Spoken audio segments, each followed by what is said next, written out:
How to understand best and worst sellers. Hi, my name is Sarah. I'm a fashion product developer.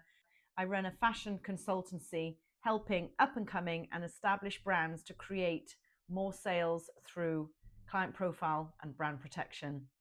I have 17 years fashion industry experience from design to wholesale and retail delivery and everything in between. I have worked for and alongside some very well-known brands in Europe, international and UK. So I'm widely experienced to help you based on what I've been taught, the environments that I have worked in and the processes that I have followed. So let's talk fashion. How to understand best and worst sellers. Best and worst sellers are as important as each other. You need to understand the rate of sale, the rate of what that garment, that style has been sold at. You follow the rate of sale on each style per week, so you can understand throughout the season how fast it's selling. Have a look every season at a couple of the best sellers and a couple of the worst sellers. You can really gather a lot of information from them, particularly taking that information back to your client profile. And it will be very interesting to build that information upon your client profile to make sure that you are moving in the right direction and following the client profile correctly.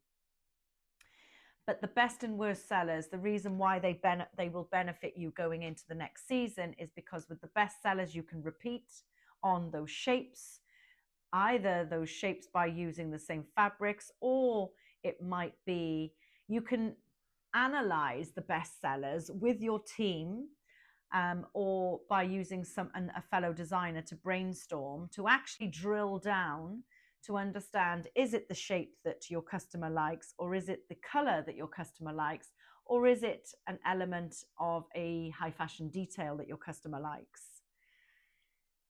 You can ask all of these questions, and once you've found out, or as close to the answer as possible, you can repeat on that style.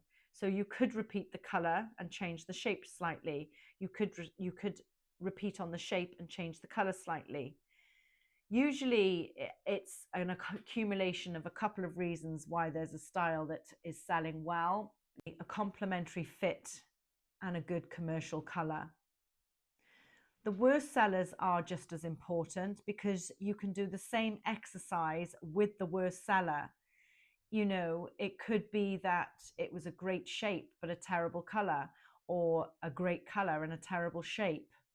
So you know this information is vital for you to take back again to your client profile and the design process there, but also by either tweaking that design, moving it into something else to test the water, to test the market, or by striking it off completely.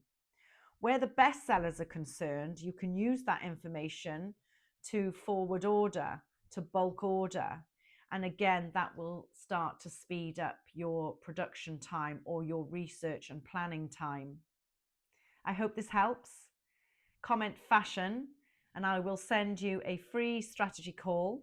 We can have a chat, talk about any challenges or pressure points that are in your collection or that you're experiencing, right through from design through to delivery, production and delivery. Thank you very much for listening. Until the next video, bye bye for now.